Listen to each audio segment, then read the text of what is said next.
you're working or not. I know, and how you're working. But I mean, there are some really interesting, like I said, I'm the numbers girl today, so we reverse roles. But it is interesting because our society is so inundated with stimulus all the time. I mean, people go out to dinner, they're not even having a date because they're on their phones. I mean, it's never, you never put it down. But so far as like work-life balance, just some numbers that are really kind of staggering that, I'm going to share them from Gallup, who does a lot of these types of things, did you know that 20% of people that are in the workforce actually call in sick every year? And that 35% of work stress-related incidents lead to mental illness.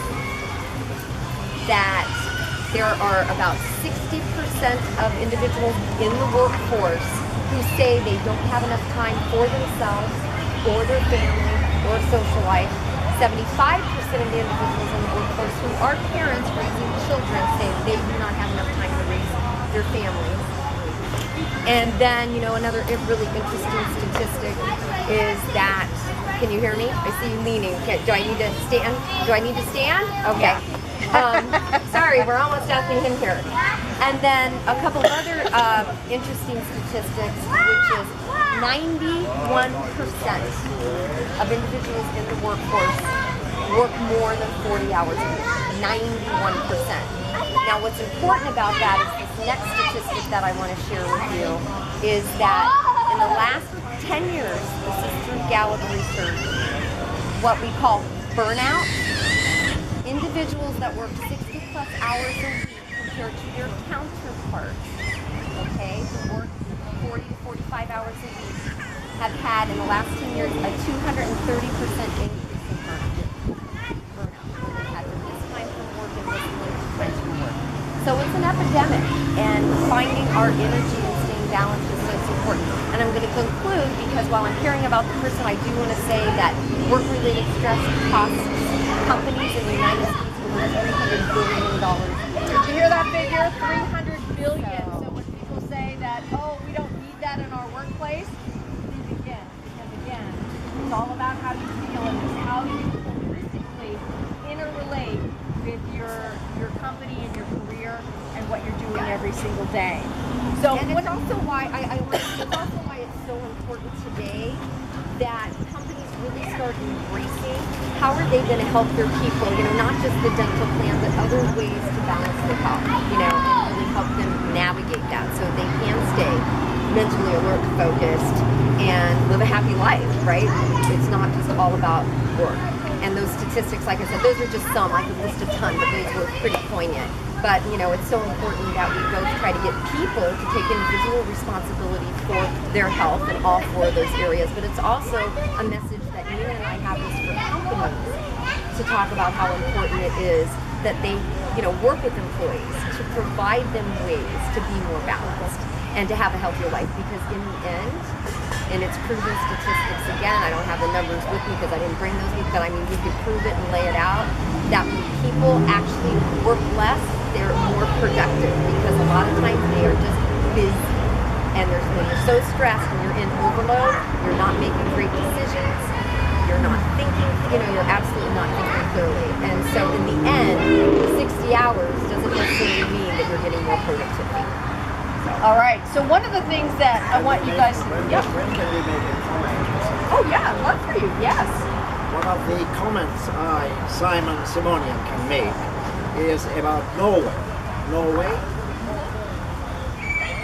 they have got rid of the 1% elite over a number of years, in contrast to us and other Western countries in Europe.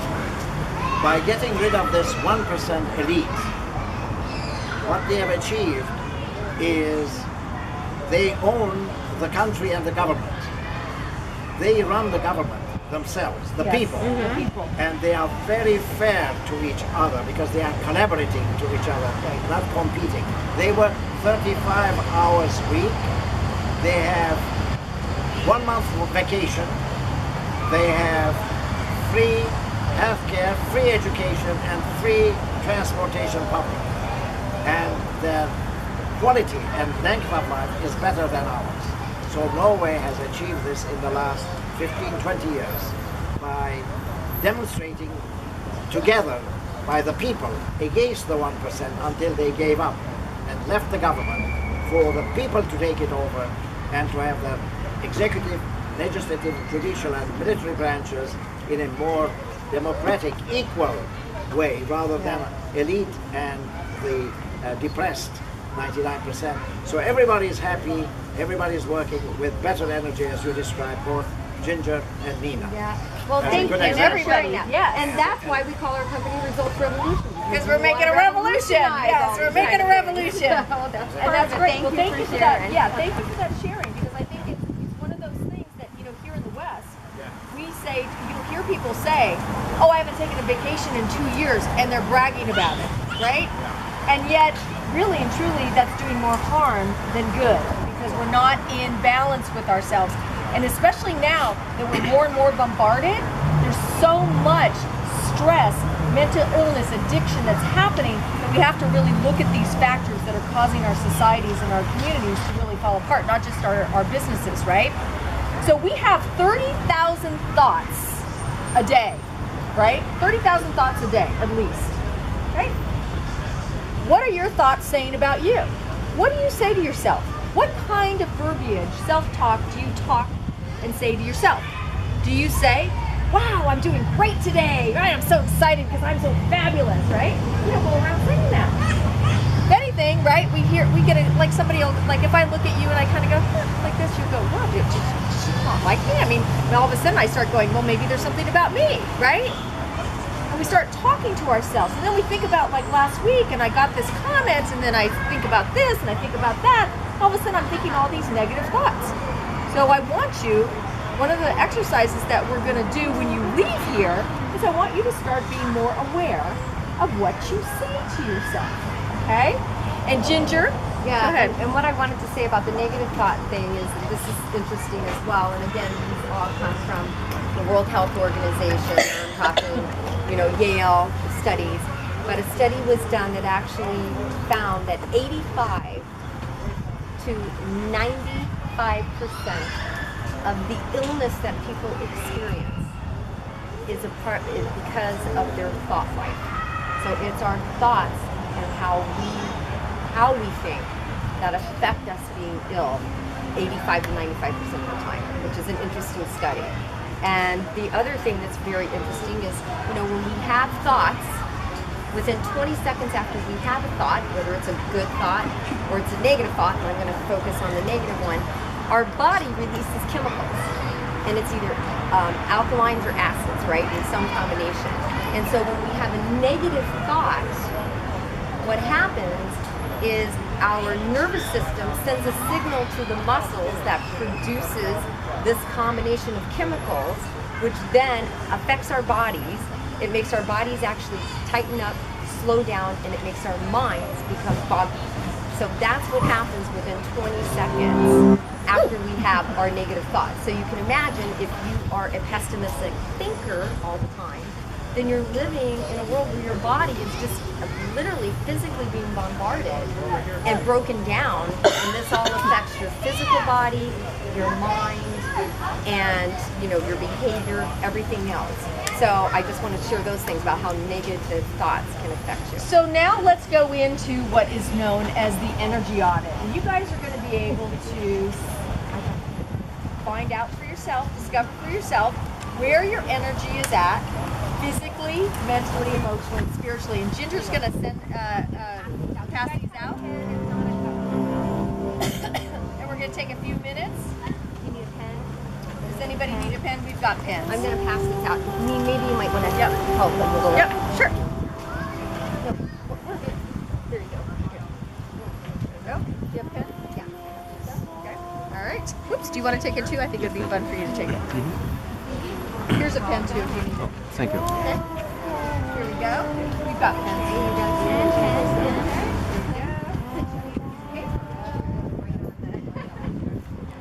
And you need a pen.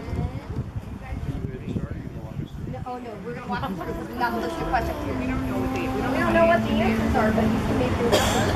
Oh, Ginger, I need one more. Yeah, Jenny. Just let us know what's on your mind.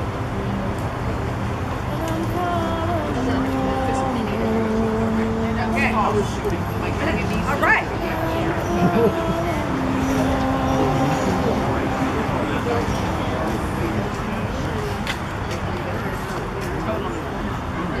All right. So Tony Schwartz from the Energy Audit says it's about managing your energy. It's not about managing your time. And all of us go around saying to ourselves, I don't have enough time. And how is it the most busy people get the most done? It's because they know how to manage their energy, right? So you guys probably know how to manage your energy, right? Yeah, you guys are all pros. Yes, pros. Working more is never the answer, he says. Whenever we are struggling under more workload or life load, the first thing is to stop what you are doing and think about a better way to manage your energy. Not to add more to your work hours or days. Most of us are chasing the wrong resource. Hours in the day, instead we should be focusing on something entirely different. Our energy. Where is my energy? Again, is it here or is it out there? And it's fine if it's out there, if you're interrelating, but if it's out there all day long and you haven't done a check-in, I call them transitions with people, you've got to come back home and check yourself out and go, where am I? Because here's the thing, because we're all energy, I pick up on Perry's energy, I pick up on Ginger's, I pick up on Dennis's, I pick up on your energy, right? Pick up on Lindsay's energy, and all of a sudden, whose energy am I running? Am I running my own energy or am I running somebody else's? How many of us have been yelled at or something negative has happened, somebody flips you off on the road, right? And all of a sudden, that negative thing happens, and then another thing happens, and before you know it, your loved one calls you, you go, yeah, what's happening, right? What is that? We're reacting. We're not responding, we're reacting to the energy around us. So it's really important in today's day and age, 2017, that we start to harness our energy. So now we're going to take the energy off, okay? And this is a fun little exercise. I did this, and here I teach this.